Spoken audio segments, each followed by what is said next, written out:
Hey everyone, today I'm going to be reviewing the Offacy electric kettle. I bought this one because I had one recently that was, I guess I had plastic on it and I started smelling like a little burning smell, so I wanted to go a little cleaner option. This one's stainless steel. I've had it for about 2 months now. It's worked great. It's really easy. It has a little fill line there where it says max, so that's about as high as you can go.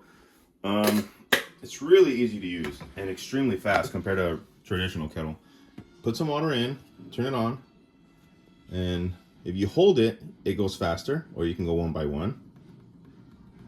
For a pour over for coffee, I usually do around 203. I already have it set to where it holds that temperature once it reaches.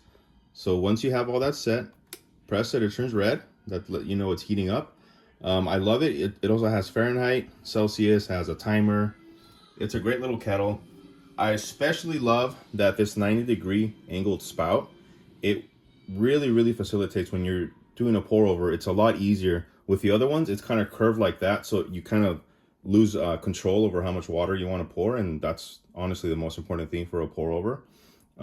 So for the value, I think it's a great product.